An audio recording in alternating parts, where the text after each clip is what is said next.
So almost a year ago to the date, I asked you the question, is this Honda CB500X capable of long distance travel? I've just reached the 10,000 miles mark on the bike, and I think I have an answer for you.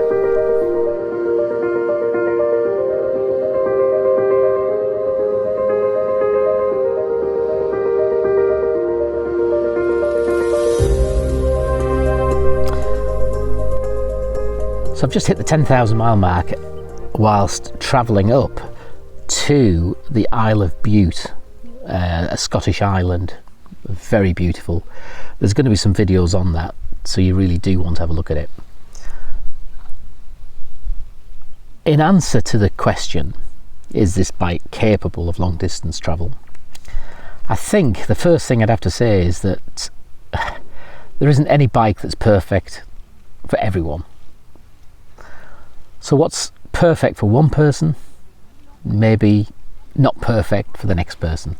We're all individuals. We all have our own needs, desires, requirements out of a bike. So there is no bike that's perfect. So everything that I talk about with regards to the Honda CB500X and the work that I've done on the bike is purely from a personal perspective.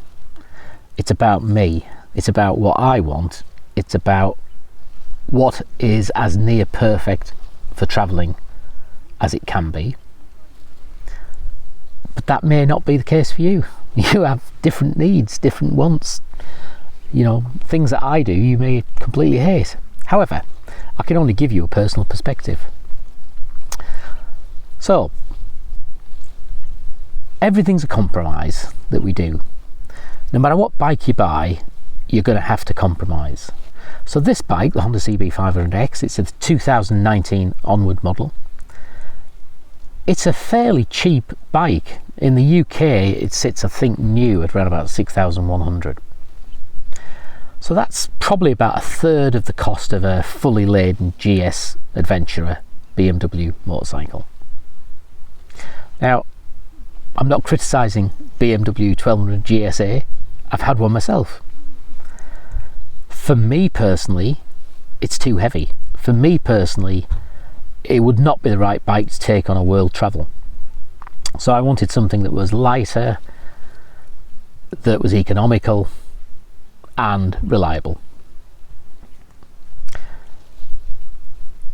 Now, even though I've modified my bike heavily,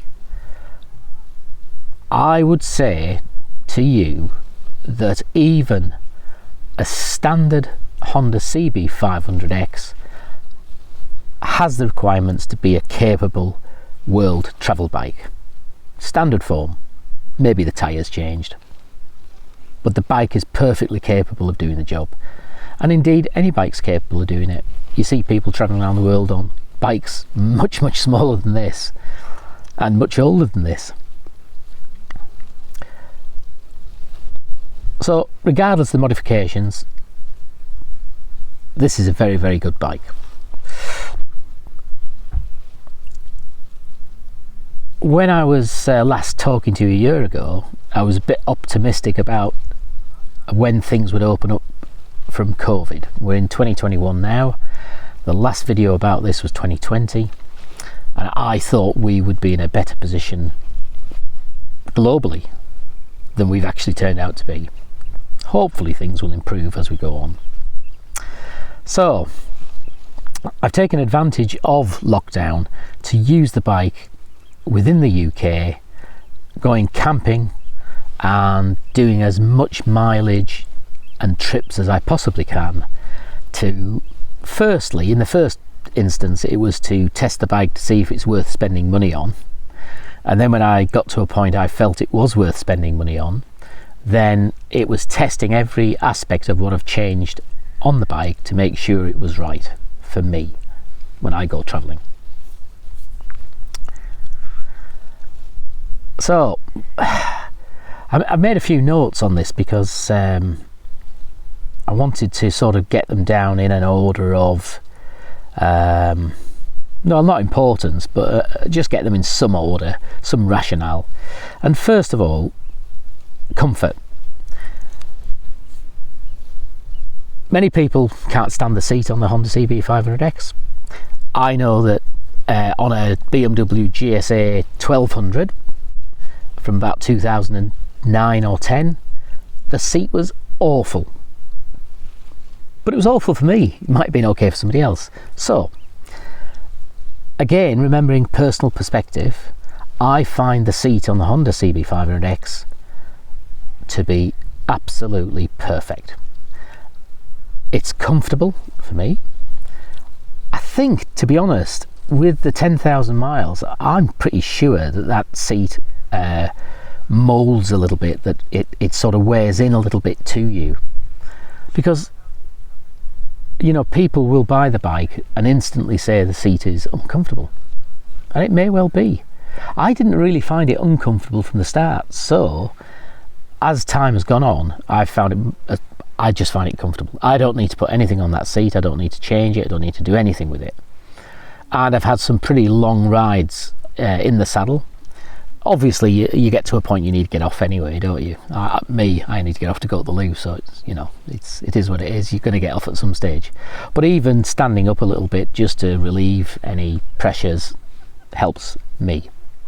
But I would not change the seat, and I will not be taking anything to put on the seat to attempt to make it more comfortable. I don't need to.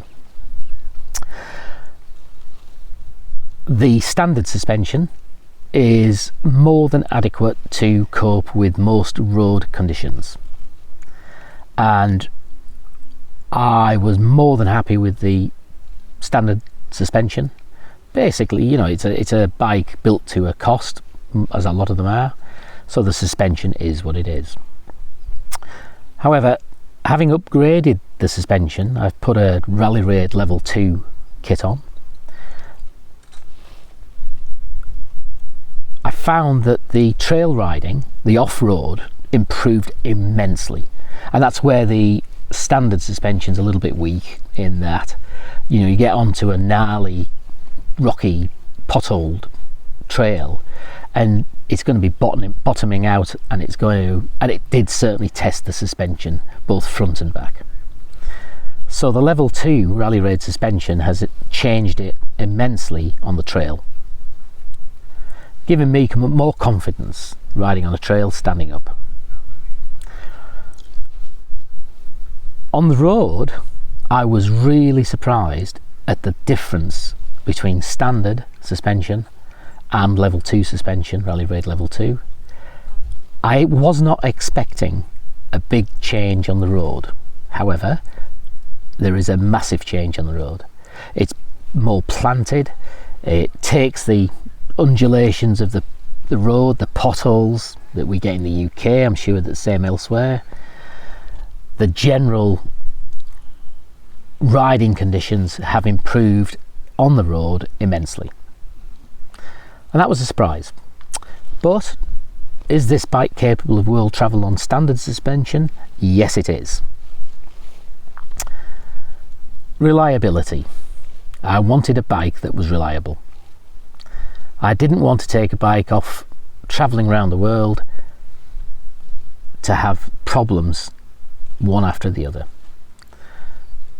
The Hondas are renowned for being reliable, and I think all of us that have the Honda CB500X in whichever version you've got do see a great deal of reliability. Obviously you're going to have issues now and again, things are going to happen, but I've found this bike to be very, very reliable for me. And with 10,000 miles on the clock, I haven't had one single issue with it where it's needed to go back to the Honda dealership. The engine. So, it's a 47 brake horsepower engine. On most roads, trails, more than adequate. To me, it's pretty perfect actually. You've got a lot of low end torque, and it burbles along beautifully on back roads. Motorways, and we know we don't like motorways, but needs must, and I've done a few motorway journeys in the last couple of months, and the bike has coped with it reasonably well. Now when I say reasonably well, I'm talking about a bike that's packed with camping gear, so you've got maybe about 15 kilogram of kit on, which isn't a lot. What I find is that it's comfortable, properly comfortable, at 75 to 80 on the motorway. Over 80 mile per hour, which corresponds with, roughly speaking, over 6,000 revs, it's not so comfortable. However, I'm not going to be travelling motorways generally speaking, and I wouldn't be travelling more than 75 to 80 mile per hour. That's about the speed I would travel. You have to use the revs. So it's a revvy bike, and you have to use the revs. So if you need to push that speed on a bit, certainly overtaking, you need to be thinking about that, because it can run out of power a little bit. But use your gears. So I find that in fifth gear, you just have to rev it and it'll go. And then you're quickly into sixth gear again. It's not a motorway bike. It's not a bike for crossing Europe on motorways and autobahns. If that's your thing, if that's what you do, this may not be the bike for you. But it will do it. It'll just do it a little bit more steady, a little bit more slower.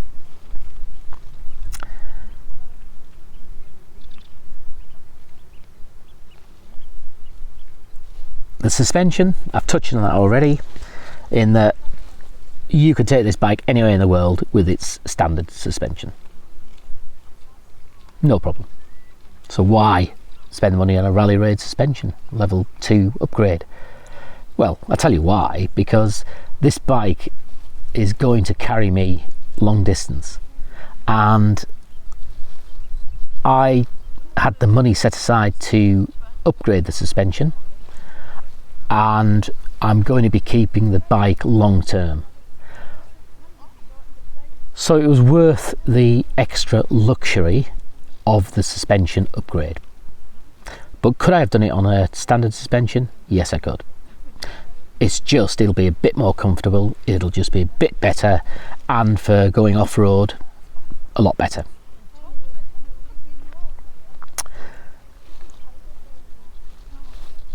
The bike on every road but a motorway, I think, is as powerful as you need a bike. Now that might be just me getting a bit older, getting a bit slower.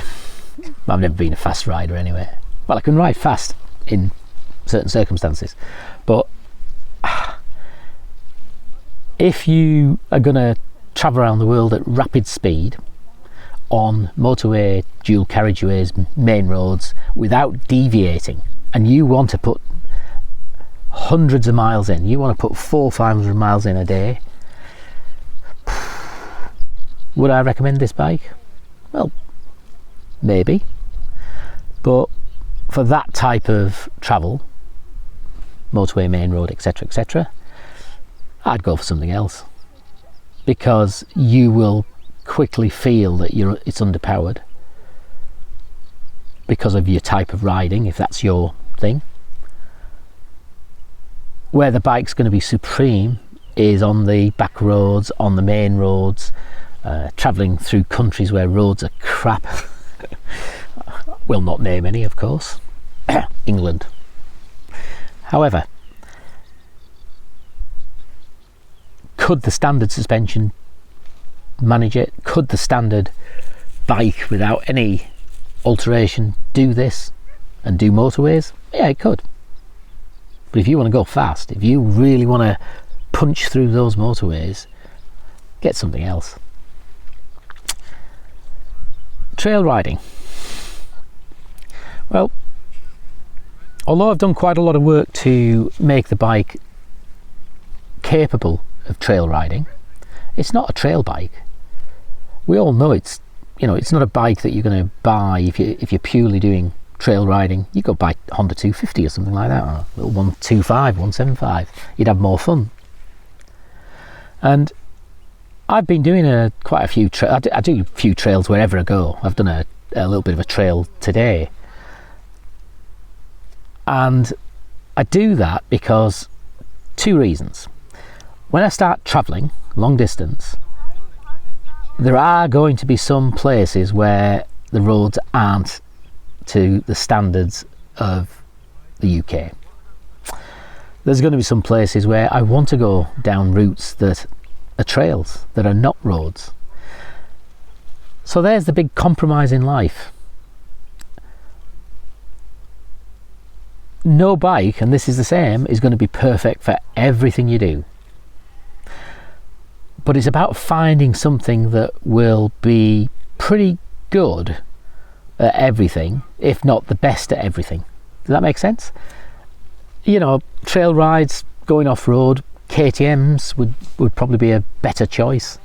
The Yamaha Tenere 700 would be a better choice. And, you know, so it goes on. But do those bikes meet everything else? And for me, it's about weight, it's about seat height, flat footing. I want a flat foot on this bike, or a bike, for this particular type of environment I'm going to go on. So everything's a compromise, no perfect bikes, but this seems to do everything reasonably good.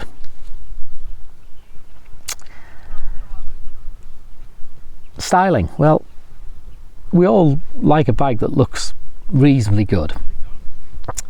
In the end, it doesn't really matter. The bike could be, you know, it could look a bag of crap.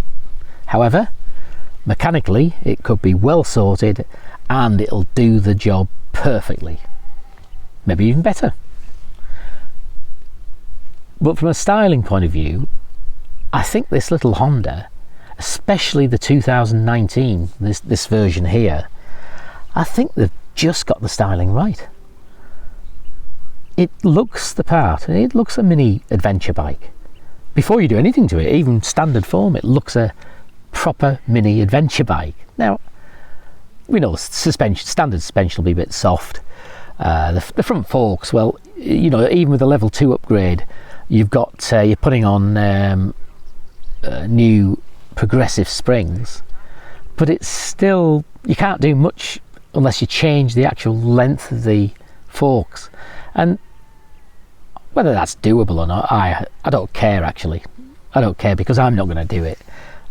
I'm happy enough as it is, and I know there's compromises to be made with this bike over some other bikes. Maybe the Yamaha Tenere is a good one to compare, because I was going to buy the Yamaha Tenere, the 700 Tenere, and when I tested it, at least when I sat on it, I was on the balls of my feet. It was, you know, like getting towards tiptoe, and it felt a bit top heavy, and I wanted something that would just plug away wherever I went. It would just keep going, just plug away.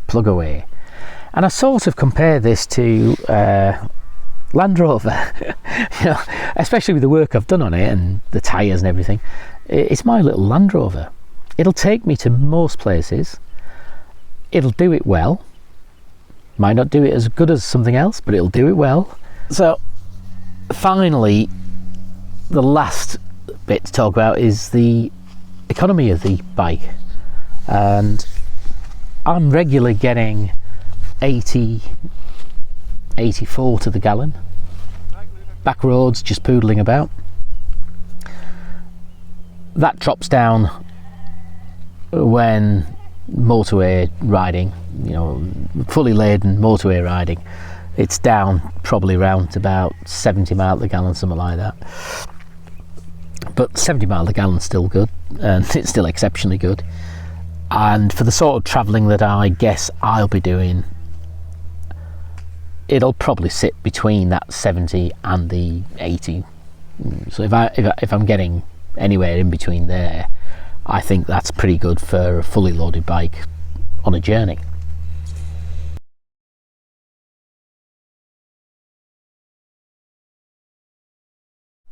So, in summary, Is this bike, the Honda CB500X, capable of long distance travel? For me, the answer is yes, resoundingly yes. And I think you can sum it up probably that it's compact, it's economical, and it's reliable. And that's good enough for me for my travels.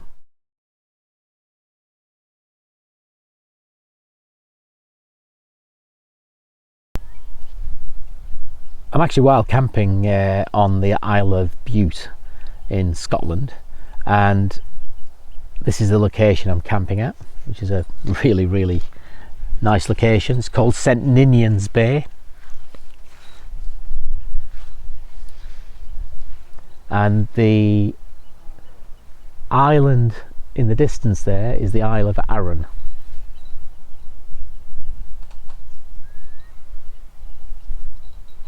Just thought I'd show you that, and thanks for watching, guys.